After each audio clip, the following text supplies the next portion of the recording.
Желтое лицо. Шерлок Холмс был человек, который редко совершал какие-нибудь упражнения ради того только, чтобы упражняться. Немногие люди обладали по сравнению с ним больше физической силой.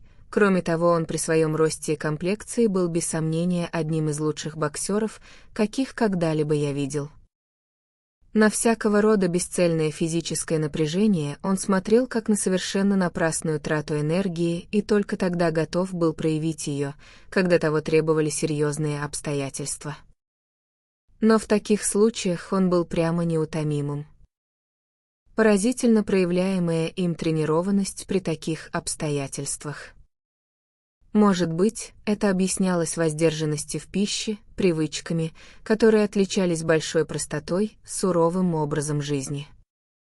Одно, в чем его можно было упрекнуть, это в употреблении кокаина, к которому он прибегал, как к протесту против однообразия земного существования или когда газеты не содержали ничего интересного.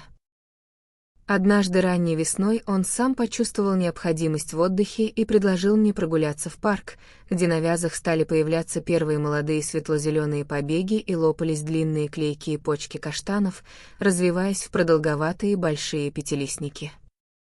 В продолжении 2 часов блуждали мы по парку, по большей части молча, как приличествует двум друзьям, которые отлично знают интимную жизнь друг друга и которым вследствие этого ни о чем говорить.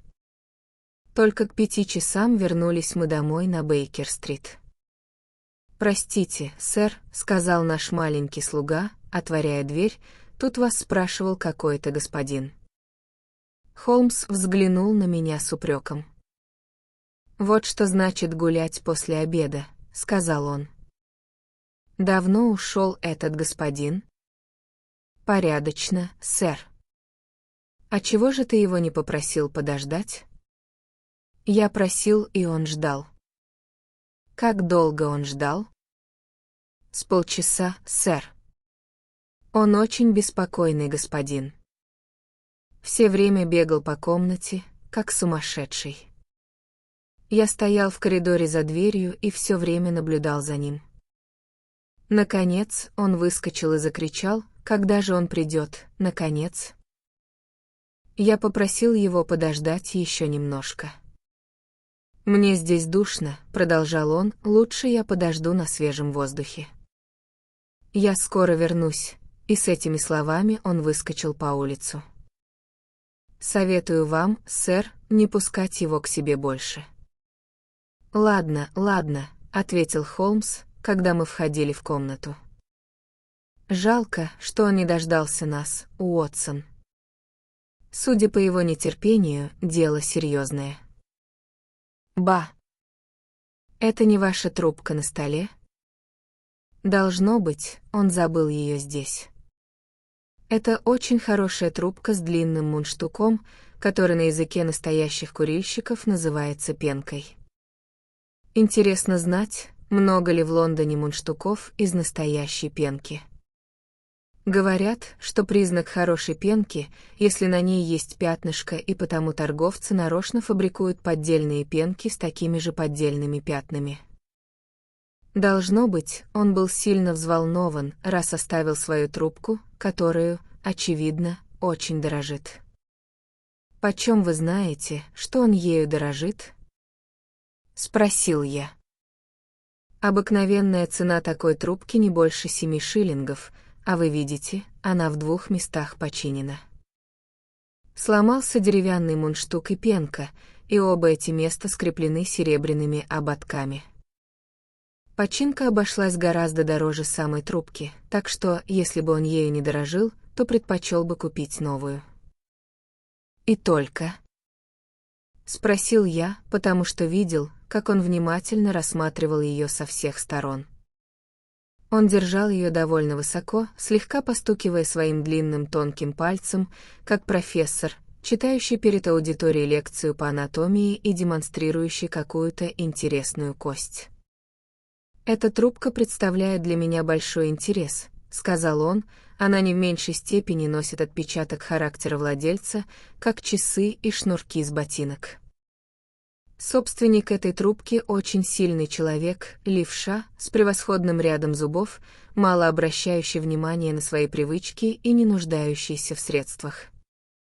Затем мой приятель снова углубился в свои наблюдения, но искоса поглядывал на меня, чтобы убедиться, достаточно ли я его внимательно слушаю. Не думаю, чтобы человек мог обладать достаточными средствами, если он курит 7-шиллинговую трубку. Возразил я. 1 унция этого табака стоит 8 пенсов, сказал Холмс, выколачивая на ладонь оставшийся в трубке пепел. Если бы он имел возможность курить табак вдвое дешевле, то и тогда ему не надо было соблюдать экономию. Ну, а что вы скажете насчет других своих выводов? Он имеет дурную привычку зажигать свою трубку о лампу или о газовые рожки. Посмотрите, как она обожжена с одной стороны. Конечно, спичкой ничего подобного не сделаешь.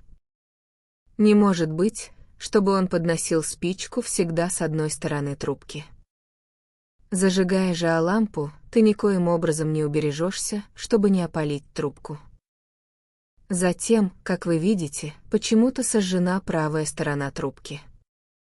Попробуйте зажечь лампой свою трубку, и вы убедитесь на опыте, что, удерживая ее в правой руке, поднесешь к пламени непременно левую сторону, а не правую.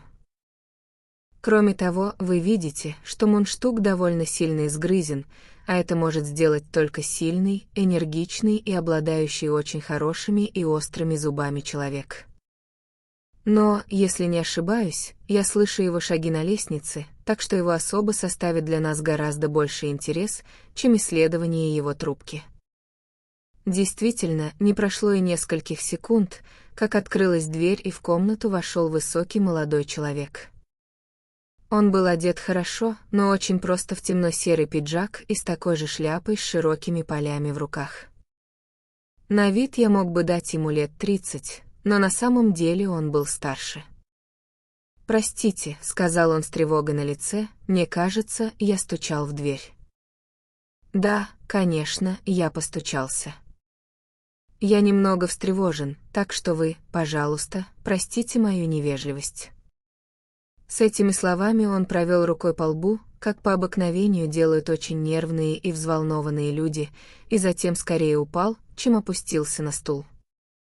«Я вижу, что вы не спали несколько ночей подряд», — сказал Холмс. «Бессонные ночи сильно расшатывают нервы, гораздо больше, чем самая тяжелая работа и даже кутежи. Можно вас спросить, чем я могу быть вам полезен?» «Я хотел посоветоваться с вами, сэр. Я не знаю, что мне делать, и мне кажется, что вся моя жизнь разбивается на мелкие кусочки. Я не понимаю, вы хотите посоветоваться со мной, как с агентом сыскной полиции?» «Нет, я хочу знать ваше мнение, как хорошего юриста и опытного в житейских делах человека. Я не знаю, что мне делать, и я твердо убежден, что вы один можете дать мне полезный совет».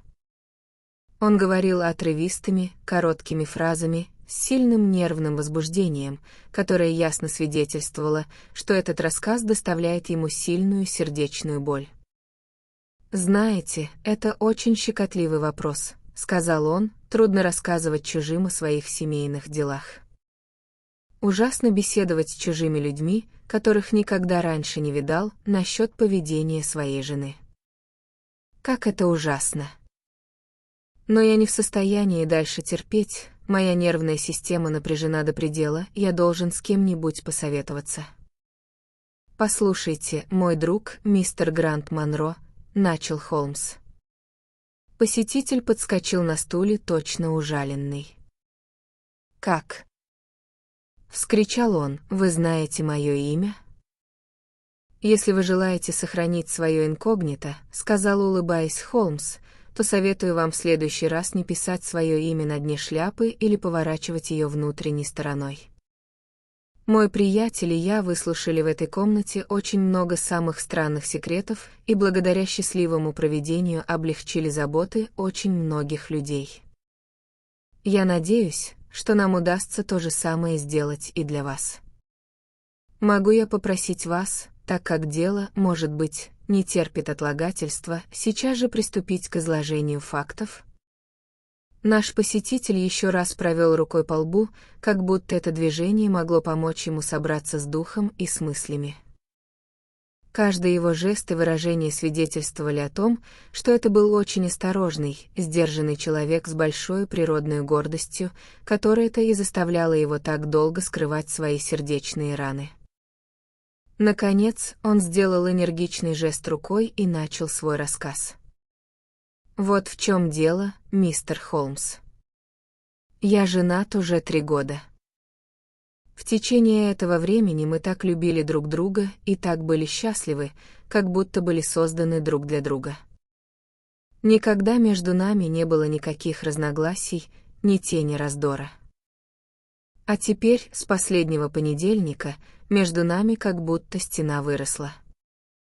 Я чувствую, что в ее жизни, во всех ее мыслях есть что-то чужое мне, как будто она не моя жена, а какая-нибудь первая попавшаяся мне на улице женщина.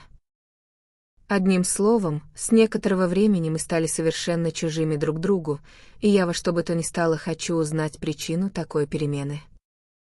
Прежде чем перейти к самим фактам, я должен сообщить вам, мистер Холмс, еще одну очень важную деталь. Эффи любит меня. Я не допускаю мысли, чтобы я мог ошибаться. Ука любит меня всем своим сердцем, всей своей душой и, наверное, никого так не любила, как меня в данное время. Я чувствую это так же глубоко, как чувствует всякий человек, когда его любит женщина. Но между нами существует какая-то тайна, из-за которой мы никогда не сделаемся прежними счастливыми и любящими супругами, пока она не будет раскрыта. «Нельзя ли перейти к фактам, мистер Монро?» — прервал его Холмс с видимым нетерпением. «Извольте, я расскажу вам все, что знаю про Эффи. Когда я встретил ее в первый раз, она была совсем молодой вдовой, теперь ей всего только 25 лет. Ее имя было миссис Эброн. Совсем молодой она приехала в Америку и здесь вышла замуж за некоего Эброна, присяжного поверенного с очень хорошей практикой. У них был один ребенок, который вскоре умер от желтой лихорадки. Та же участь постигла и ее мужа. Я сам видел свидетельство о его смерти. Это несчастье заставило ее покинуть Америку и поселиться вместе с теткой, старой девой, в Пиннере. Муж после смерти оставил ей порядочный капитал в 4500 фунтов стерлингов, который так хорошо был помещен им в одно дело, что давал ежегодно 7%. В Пиннере она успела прожить всего 6 месяцев, когда я встретил и познакомился с ней. Мы сразу влюбились друг в друга и повенчались спустя несколько недель. Я сам торгую хмелем и получаю от 700 до 800 фунтов стерлингов чистого дохода.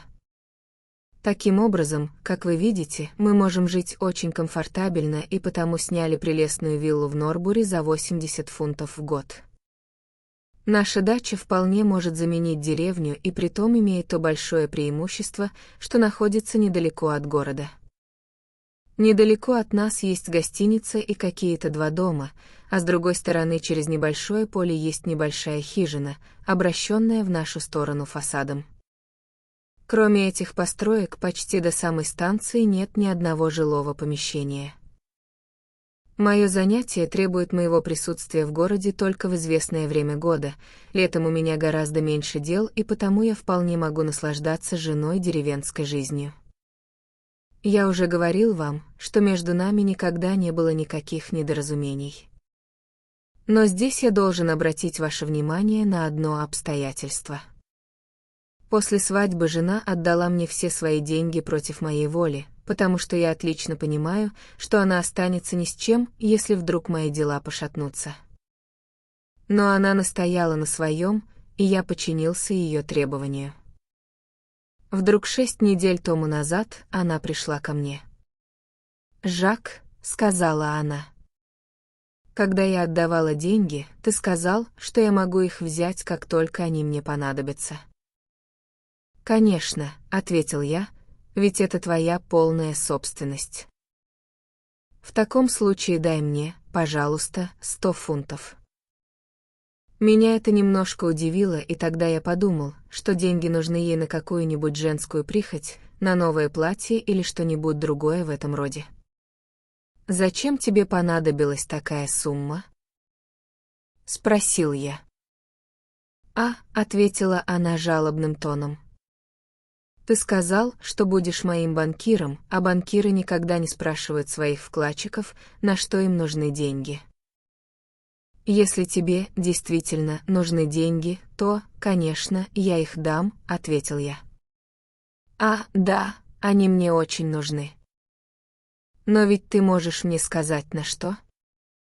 Через несколько дней, может быть, но не теперь, Жак. Получив такое обещание, я, конечно, успокоился, хотя это было первый раз, что у нее оказался от меня секрет. Я выдал ей чек и с тех пор ни разу не вспоминал об этом деле. Быть может, этот факт не имеет ничего общего с тем, что произошло, но я все-таки предпочел рассказать вам его.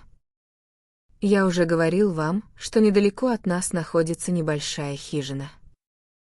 Но чтобы попасть туда, нельзя пройти прямо по полю, а надо идти по большой дороге и потом свернуть на тропинку, ведущую через красивый лесок из шотландских елей.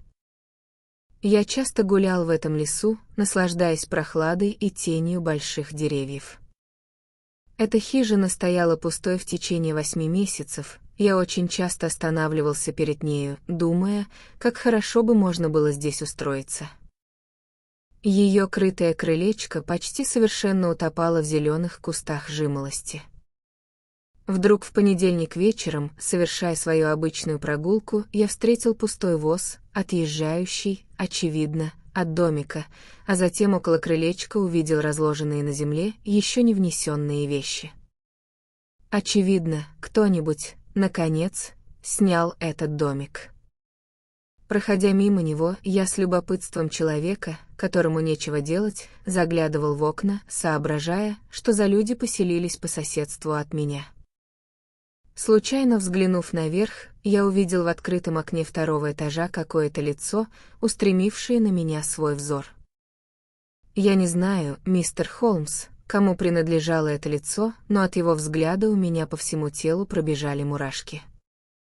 К сожалению, я стоял слишком далеко, так что не смог разобрать черт его лица, но все же обнаружил в нем что-то неестественное, нечеловеческое. Таково было вынесенное мною первое впечатление. Когда же я сделал движение, чтобы подойти поближе и рассмотреть особу, смотрящую на меня, оно моментально исчезло и притом с такой быстротой, как будто кто-нибудь его увлек в глубину комнаты. Я постоял минут 5, думая, что оно опять появится и пытаясь анализировать полученные впечатления, но напрасно, лицо больше не появлялось. Я не могу сказать, чье это было лицо, мужское или женское, хотя отлично заметил, что оно было мертвенно-желтого цвета с холодным, неподвижным взором, какого я никогда не встречал у людей. Это обстоятельство так заинтересовало и в то же время взволновало меня, что я решил рассмотреть поближе и познакомиться, если возможно, со странными новыми обитателями этого домика. С этой целью я подошел и постучался в дверь, которая моментально была открыта высокой, худой женщиной с диким, хищным лицом. «Чего вам надо?» — спросила она с сильным северным акцентом. «Я ваш сосед», — сказал я, указывая на свой дом. «Я видел, что вы только что переехали и потому зашел узнать, не нужно ли вам в чем-нибудь помочь». «А чего вы лезете, когда вас не спрашивают?» — закричала она и перед самым моим носом захлопнула дверь. Удивленный и сконфуженный, я повернулся и пошел домой. Целый вечер я старался думать о различных предметах, но мои мысли упорно возвращались к странному видению в окне и к грубому приему, оказанному мне старой женщиной. Зная нервность и суеверность жены, я решил ничего не рассказывать ей о происшедшем. Ложась спать, я мимоходом сообщил ей, что кто-то поселился в соседнем домике, на что она мне ничего не ответила. Обыкновенно я сплю очень крепко. Все знали, что, раз я засну, меня ничем нельзя разбудить, но в ту ночь, вероятно, вследствие сильного возбуждения, я спал значительно хуже обычного. Вдруг я почувствовал во сне, что в комнате кто-то движется. Постепенно просыпаясь, я увидел, что моя жена совсем одета и выходит из комнаты в накидке и в шляпе. Мои губы прошептали во сне какие-то бессвязные слова, как вдруг я открыл глаза и был поражен выражением ее лица, освещенного зажженной свечой. Мертвенная бледность покрывала ее лицо, сама она дрожала и тяжело дышала от волнения, причем постоянно поглядывала на мою кровать, очевидно, боясь, чтобы я не проснулся. Затем, убедившись, что я сплю, она бесшумно скользнула из комнаты, и через несколько секунд я услышал, как скрипнула парадная дверь. Я сел на кровати и ощупал свою голову, чтобы убедиться, что это не сон, что я, действительно, проснулся. Было 3 часа утра. Что могла делать в такой час на дороге моя жена? Так просидел я минут 20, теряясь в догадках и стараясь найти какое-нибудь объяснение. Но чем больше я думал, тем больше все это казалось мне необъяснимым и странным. Я уже совсем собрался встать, как вдруг дверь внизу тихо отворилась, и на лестнице послышались шаги моей жены. «Куда ты ходила, Эффи?» — спросил я, когда она вошла в комнату. При звуке моего голоса Ука вздрогнула всем телом, легкий крик вырвался из ее груди. Это обстоятельство еще больше обеспокоило меня, так как этим невольным движением она выдала себя и доказала свою виновность. «Ты проснулся, Жак?» Почти вскрикнула она с нервным смехом. «А я думала, что тебя ничто не может разбудить». «Где ты была?» — спросил я строго. «Я не думала, что это тебя испугает», — сказала она, снимая накидку, причем пальцы ее, когда она расстегивала пряжку, страшно дрожали. Со мною никогда ничего подобного не случалось раньше. Мне вдруг стало так душно в комнате, что я должна была выйти немного подышать свежим воздухом. Ты знаешь, я бы задохнулась, если бы не вышла во двор. Там я постояла у дверей несколько минут и теперь чувствую себя хорошо. Но за все то время, что она говорила со мной, ни разу не взглянула мне в глаза, и в ее голосе слышались незнакомые, чужие мне ноты. Я нисколько не сомневался, что она мне врала. Я ничего не ответил и повернулся лицом к стене, строя тысячи самых ужасных догадок и подозрений. Что бы она могла скрывать от меня? Куда бы могла уходить в такой час? Я чувствовал, что никогда не успокоюсь, пока не узнаю истину, и в то же время боялся вынудить у нее признание, что она могла солгать мне. Всю остальную часть ночи я провалялся в постели, не сомкнув глаз, придумывая одно предположение несообразнее другого. В этот день я должен был ехать в город, но был слишком расстроен, чтобы заниматься какими-либо делами. Жена была в таком же возбужденном состоянии, как и я, и по ее вопросительным взглядам, которые она изредка бросала на меня, я понял, что она старается найти выход из этого глупого положения, так как чувствует, что я не поверил его объяснению. За завтраком мы обменялись только 2-3 отрывистыми фразами, и я тотчас же пошел гулять, что обыкновенно делал и в другие дни, пользуясь утренней прохладой. Я дошел до самого Хрустального дворца, отдохнул с часок на траве и к 1:30 вернулся назад в Норбури. Случайно мне пришлось проходить мимо того же домика, и я остановился на минуту в надежде увидеть еще раз то страшное лицо, которое накануне глядело на меня из верхнего окна. Но представьте себе, мистер Холмс, мое удивление, когда дверь домика отворилась и оттуда вышла моя жена. Я так и остолбенел от удивления, но еще большее внутреннее напряжение выразило ее лицо, когда наши взоры встретились. Сначала она, казалось, хотела скрыться в домике, но потом, очевидно, сообразив о бесполезности такого поступка, стояла бледная, как полотно, тщетно стараясь улыбнуться.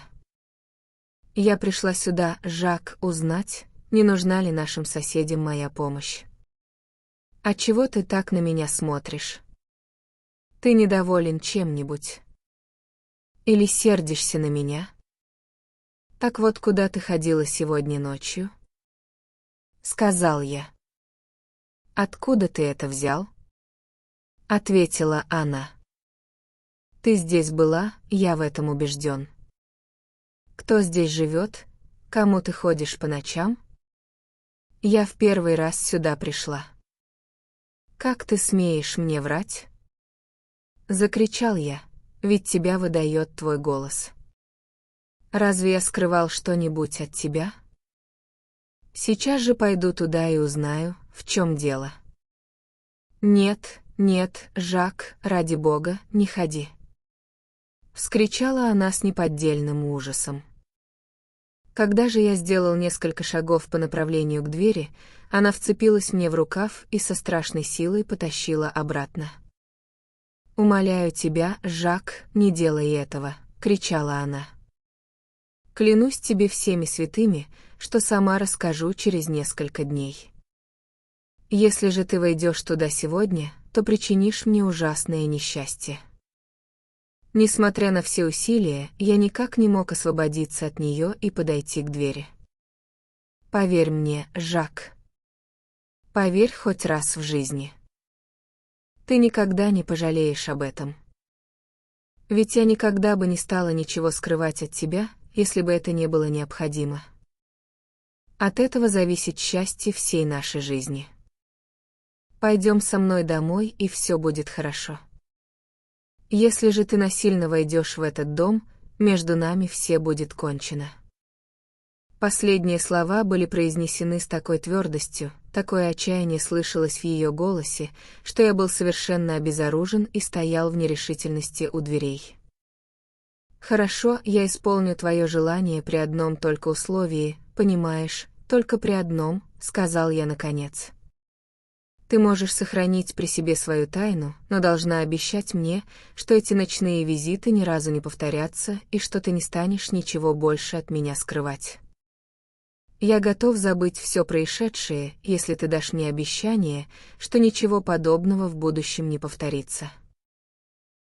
Обещаю тебе, Жак», — произнесла она с видимым облегчением, «пусть будет по-твоему, только уйдем поскорее от этого дома».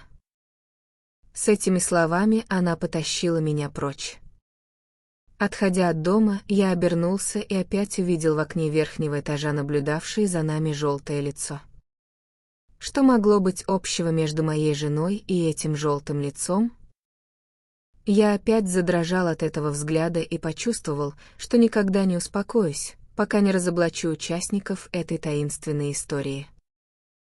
2 дня я никуда не выходил из дома, и жена, очевидно, исполняла свое обещание, так как, насколько мне известно, тоже никуда не отлучалась.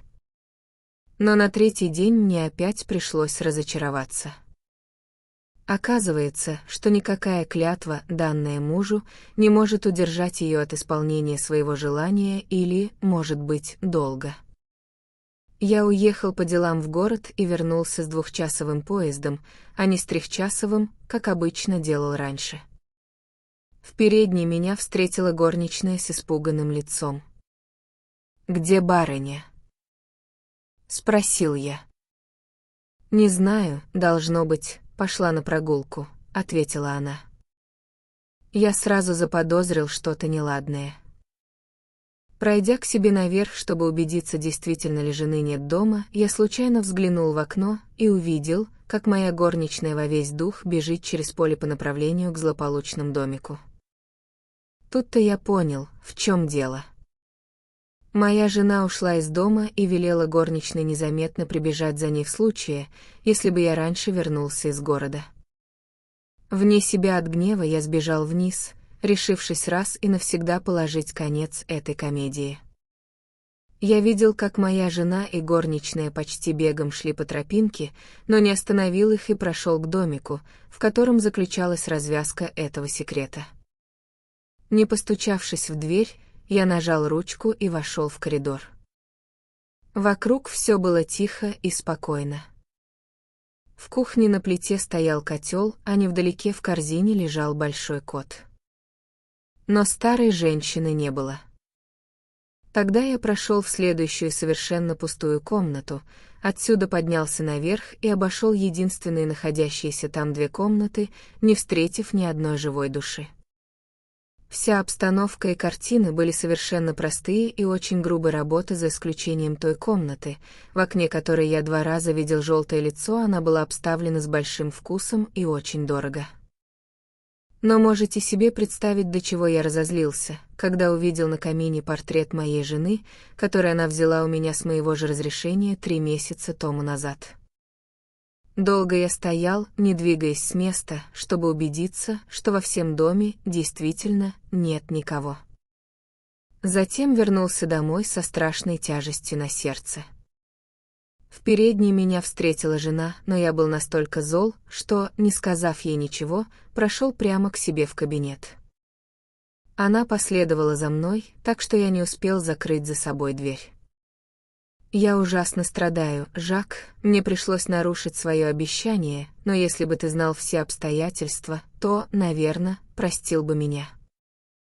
Скажи мне всю правду». «Я не могу, Жак, хоть убей меня, не могу», — вскричала она с отчаянием. «Пока ты не скажешь, кто живет в этом домике и кому ты дала свою фотографию, я не желаю иметь с тобой никакого дела», — сказал я и с этими словами ушел из дома. Это было вчера, мистер Холмс, и с тех пор я не видел ее и ничего больше не знаю об этой загадочной истории. Со мной подобная штука произошла в первый раз в жизни, поэтому я до того растерялся, что не знал, как быть и что предпринять. Вдруг сегодня мне пришла в голову мысль обратиться к вам за советом, и вот я пришел к вам и всецело отдаю себя в ваши руки. Пожалуйста, если в моем рассказе что-нибудь недостаточно ясно, спросите, и я с радостью вам объясню.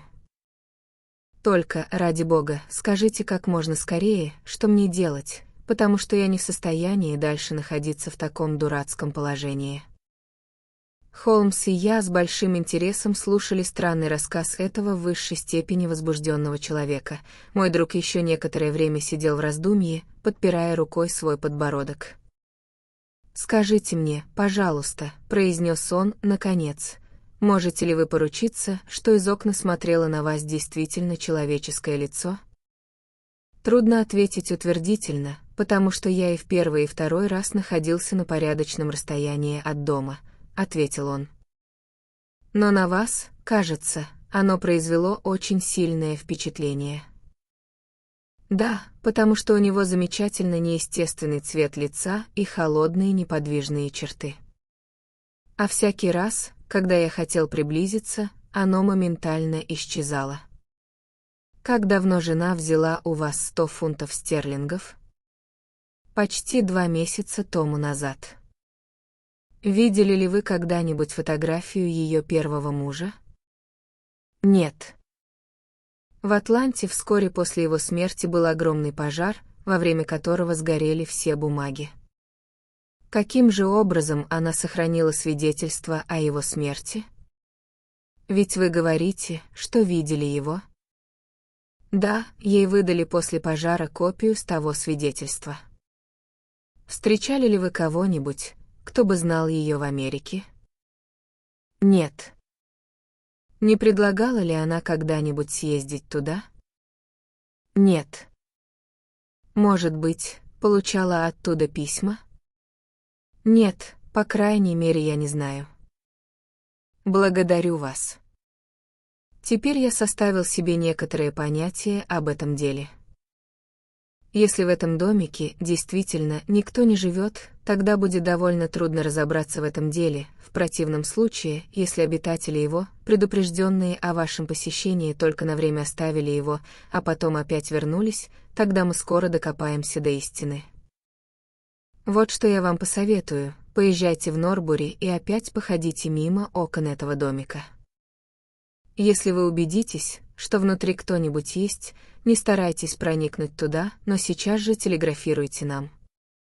Мы приедем через час после получения вашей телеграммы и затем посмотрим, что делать. А если там никто не живет?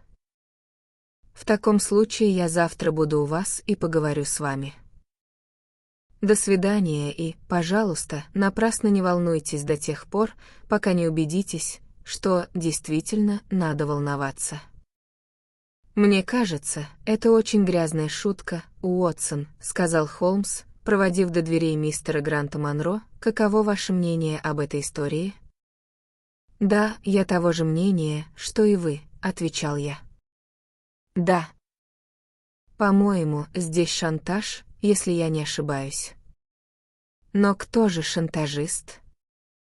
«Должно быть, то лицо, которое живет в прилично обставленной комнате и имеет ее фотографию. Меня очень интересует это желтое лицо, и я ни за что не успокоюсь, дока не узнаю, в чем здесь дело. Но вы лично составили себе об этом какое-нибудь мнение?» «Да, и буду очень удивлен, если мои предположения окажутся неверными. По-моему, в домике живет первый муж миссис Монро». «Почему вам так кажется?» Чем же объяснить ее ужас, когда господин Монро хотел войти в домик? Вот как, по-моему, обстоит дело, эта женщина вышла замуж в Америке. Ее муж обнаружил непривлекательные черты характера или, будем так говорить, совершил какой-нибудь гнусный поступок. Она убежала от него и вернулась в Англию под чужим именем с той целью, чтобы, как она думала, начать новую жизнь.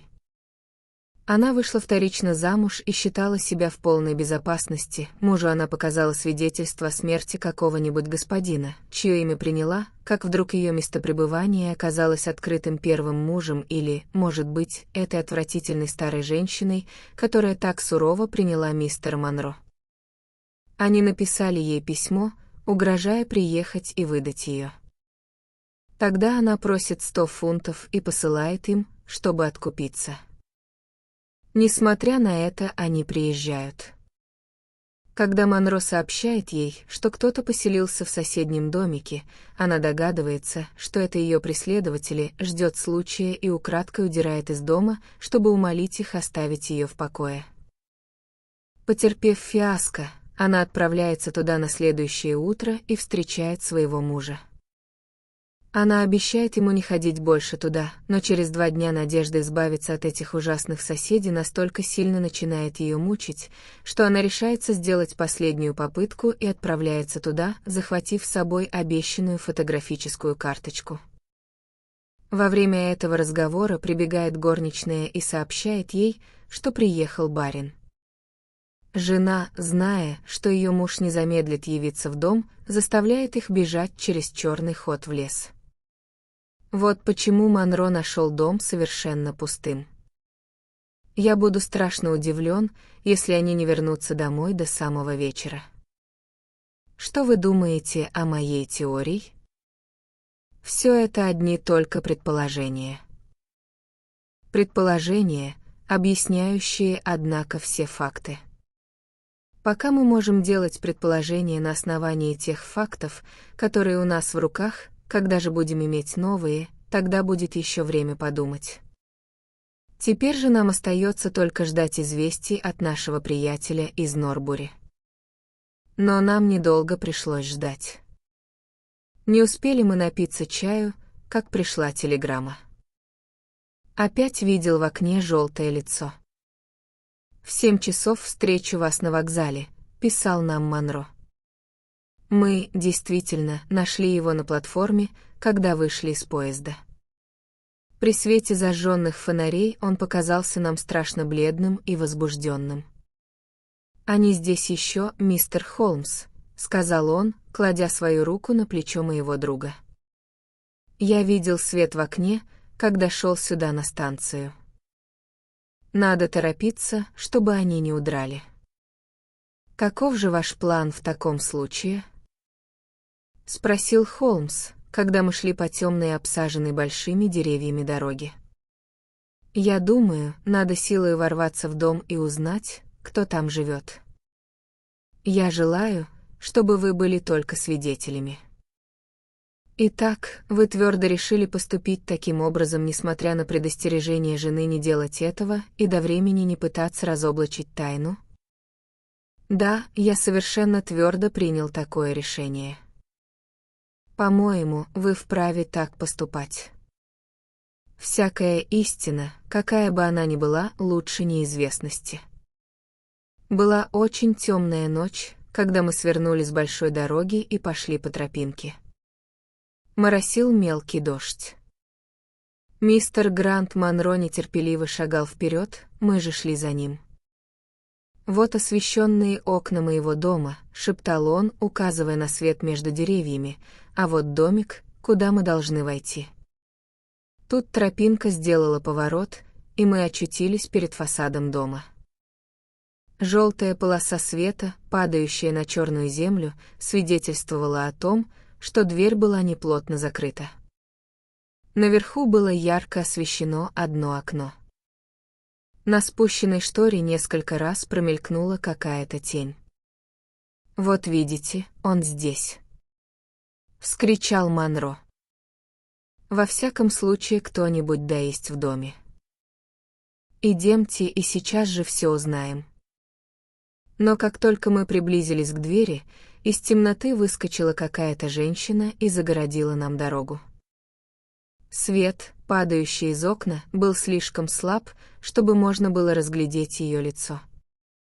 «Ради Бога, Жак, не делай этого!» — кричала она. «Я чувствовала, что ты придешь сегодня вечером. Подожди немного, и ты никогда не будешь жалеть об этом. Я довольно ждал и верил тебе, Эффи», — возразил он решительно. «Оставь меня. Я должен туда войти. Мои друзья и я решили вывести все на чистую воду». С этими словами он отстранил ее, и мы последовали за ним в дом.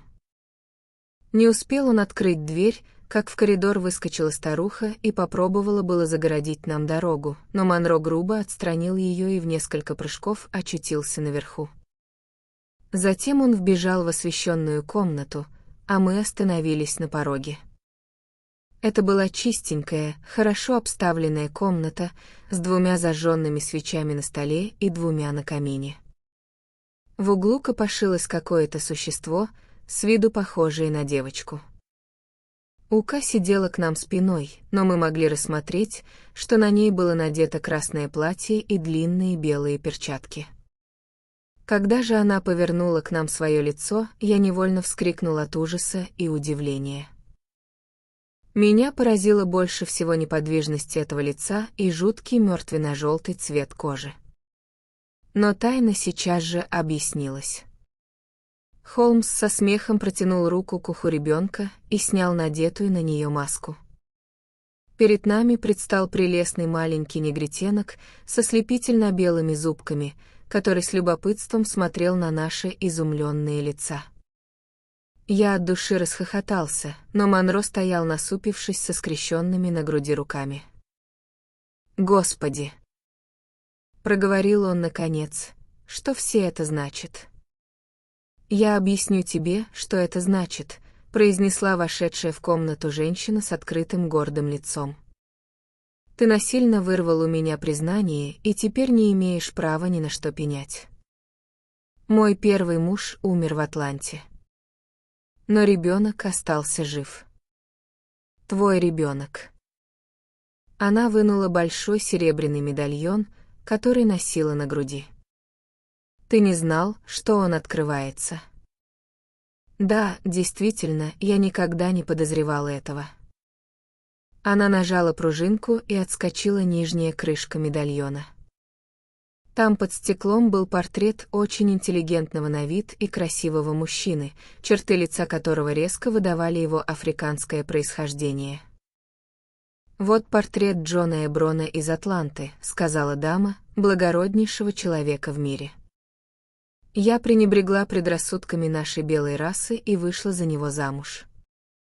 За все время нашей супружеской жизни мне ни разу не приходилось сожалеть о совершенном самопожествовании. Единственное несчастье, что наш ребенок пошел в отца, а не в мать. Это очень часто бывает при таких смешанных браках.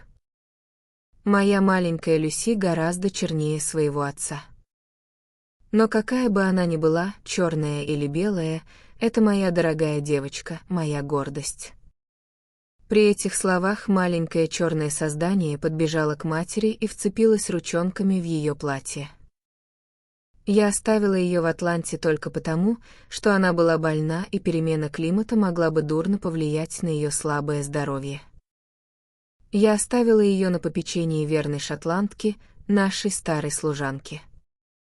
Не проходило ни одного дня, ни одного часа, чтобы я не вспоминала о своем любимом ребенке. Потом я встретилась с тобою, убедилась, что люблю тебя, Жак, и побоялась сказать тебе всю правду. Я боялась, что потеряю тебя, и потому не решилась признаться, что у меня есть ребенок. Предстоял трудный выбор, и я по слабости сделала то, чего ни в коем случае не должна была делать, то есть приняла твое предложение. В течение 3 лет меня мучили угрызения совести и съедала тоска по ребенку, но я хранила свою тайну, потому что получала благоприятные вести от няньки. Наконец, во мне забилось непреодолимое желание увидеть своего ребенка. Долго я боролась против своего желания, но напрасно. Как это было не опасно, я рискнула выписать ребенка хотя бы на несколько недель. Я послала в Америку 100 фунтов стерлингов и дала подробные инструкции няне, как она должна приехать и поселиться в этом домике. Я приняла все предосторожности, чтобы никто в нашем округе не знал о существовании черного ребенка, и потому приказала няньке наблюдать, чтобы он весь день ходил в маске и в длинных перчатках. Конечно, можно было бы придумать что-нибудь умнее, но боязнь, что ты случайно узнаешь всю правду, положительно лишила меня рассудка. Ты первый сообщил мне приятную новость, что в домике кто-то поселился. Весь день я прождала, сгорая от нетерпения, желание поскорее увидеть и расцеловать свое родное дитя побудило меня потихоньку убежать туда ночью, зная, как ты крепко спишь. На следующий день ты мог бы все узнать, если бы не подчинился моей просьбе подождать еще несколько дней. Спустя 3 дня, когда ты ворвался в дом, няня с ребенком едва успела убежать в лес через черный ход. Теперь ты узнал всю правду, и мне интересно знать, что будет со мною и с моим ребенком. С этими словами она сжала свои руки и ждала ответа. Прошло несколько длинных, томительных минут, пока Грант Монро не прервал молчание. Я частенько люблю вспоминать эту сцену. Он поднял маленькую девочку, крепко поцеловал ее, затем взял под руку свою жену и, не говоря ничего, повел их обеих к двери. «Нам гораздо удобнее переговорить об этом у себя дома», — сказал он. «Я не считаю себя, Эффи, очень хорошим человеком, но все-таки думаю, что ты смело могла бы мне доверить свою тайну, не прибегая к подобным уловкам». Мы вышли за ними из дому. Подойдя к тропинке, Холмс дернул меня за рукав и шепнул: «Я думаю, наше присутствие гораздо полезнее будет в Лондоне, чем здесь, в Норбури». После этого он не проронил ни одного слова до самой поздней ночи, пока не вошел со свечой в спальню, собираясь ложиться спать.